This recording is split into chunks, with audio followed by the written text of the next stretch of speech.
Rapidement, comme le soldat. Rapidement. Ne plaisante pas. Se déplacer. Se déplacer. Rapidement. Rapidement. Rapidement, comme un soldat. Ces images du début de l'année montrent un bouleversement militaire stupéfiant en République démocratique du Congo. Ces hommes sont des entrepreneurs militaires étrangers bien formés, embauchés par le gouvernement congolais. Entourés de caméras de télévision, ils sont arrêtés et expulsés du pays par le groupe rebelle connu sous le nom de M23. Vu ici en uniforme, le M23 prétend être une rébellion populaire luttant contre le gouvernement pour garantir les droits de la minorité ethnique Tutsi de l'Est du Congo. Début 2025, ils ont choqué le monde en s'emparant des plus grandes villes de l'Est du Congo. Mais une fois que les caméras ont cessé de tourner, le véritable pouvoir soutenant l'avancée surprise du M23 est entré pour occuper la zone. Il s'agit de troupes du petit pays voisin du Rwanda, identifiées par des sources de renseignement qui ont parlé à NBC News. Nous avons découvert des preuves montrant que le Rwanda a armé, entraîné et commandé le mouvement M23 et a engagé des milliers de ses propres soldats dans le combat. Leur guerre clandestine leur a donné le contrôle d'un territoire qui abrite certains des gisements les plus riches au monde de minéraux de terres rares utilisés dans les téléphones portables, les puces informatiques et les batteries.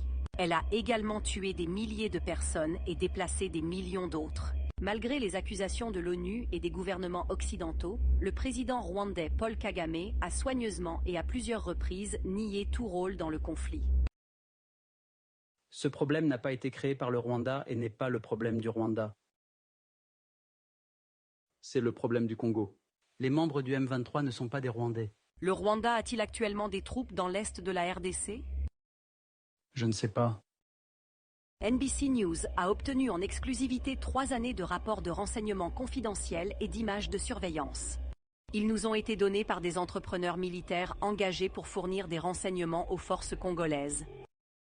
En utilisant des rapports d'incidents supplémentaires des forces de défense rwandaises, RDF, des images satellites et des entretiens avec des combattants, nous avons pu reconstituer un récit de la guerre secrète du Rwanda.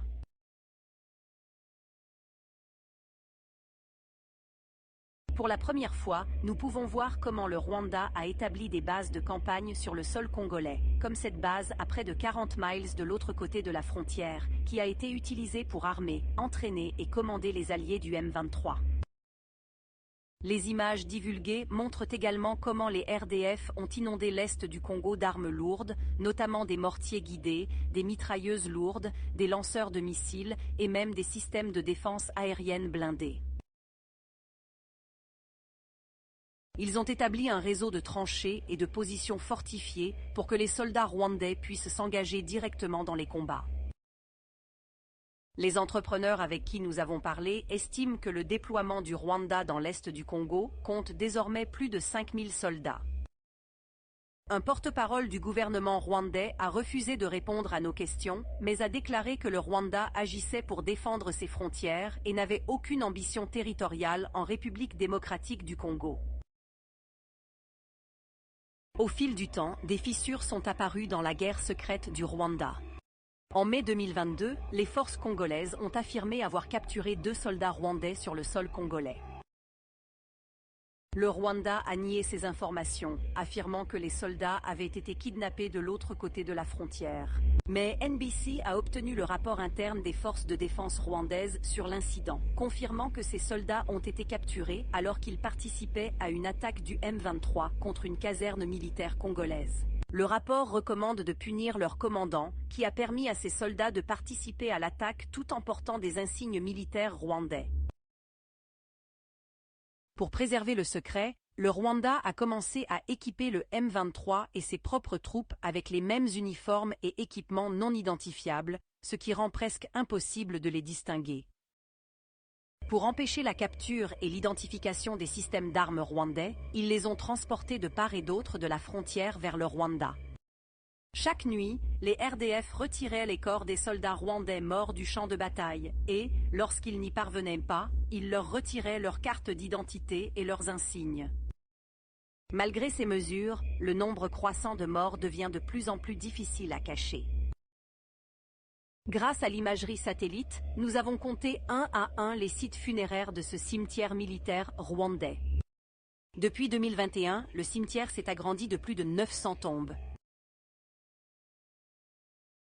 La plus forte augmentation s'est produite entre fin 2023 et début 2024. Durant cette période, l'armée congolaise a mené une vague d'attaques de drones à l'intérieur de ses propres frontières. Il y a eu tellement de victimes rwandaises qu'ils ont presque perdu la guerre. Cette frappe de janvier 2024 a détruit une base et un dépôt de munitions des RDF près du village congolais de Kiwanja. L'attaque a tué des officiers rwandais qui formaient les recrues du M23. Un porte-parole du gouvernement a refusé de répondre à nos questions sur les victimes rwandaises, mais a déclaré que nos informations sur leur cimetière militaire n'avaient, je cite, « aucun fondement dans la réalité ». NBC News s'est entretenu avec un ancien membre de l'armée rwandaise qui a perdu des amis, des mentors et des membres de sa famille dans le conflit.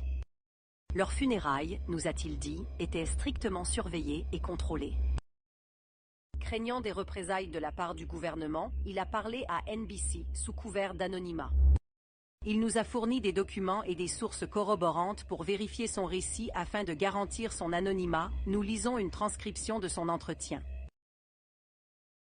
J'ai un membre de la famille, c'est mon cousin. Il m'a appelé. Il a dit que l'ennemi est très dangereux ici. Il a dit, nous avons très peur, et il tremblait. Tu sais, la voix tremblait. Il est décédé le 31 décembre 2024. Ils vous amènent au cimetière. Ils vous montrent le cercueil, puis ils l'enterrent, puis vous rentrez chez vous. Après cela, ils font un suivi avec les familles, leurs conversations. S'ils partagent ce qui leur est arrivé, ils sont censés garder le silence. Pour de nombreux Rwandais, le chagrin est plus puissant que la peur. NBC News a trouvé et vérifié 91 exemples de familles rwandaises qui ont défié les autorités en publiant des avis de décès de proches décédés dans l'est du Congo, alors que quelqu'un était décédé.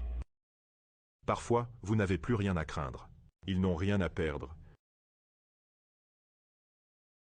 Près de 4 années de conflit ont fait le plus de victimes parmi les civils congolais. Des millions de personnes ont été contraintes de fuir leur foyer pour échapper au combat, souvent à plusieurs reprises. Et les tentatives des Rwandais de cacher leur présence ne font qu'empirer les choses.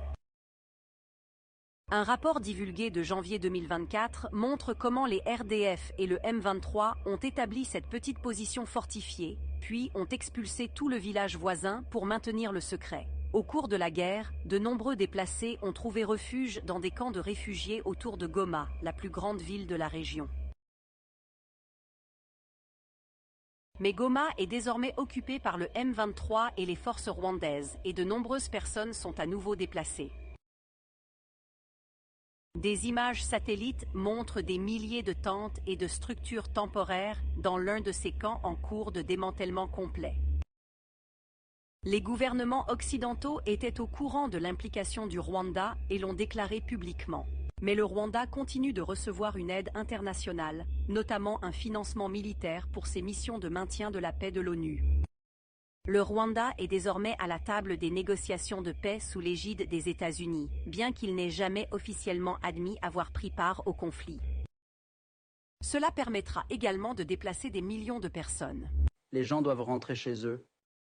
Des communautés plus sûres avec de nouvelles opportunités économiques. Les États-Unis promettent un investissement rapide dans les réserves de terres rares de l'Est du Congo. C'est une offre attractive pour le président Kagame. En vertu de l'accord proposé, le Rwanda profiterait de cet investissement minier et sortirait du conflit sans avoir à rendre de compte sur sa guerre secrète.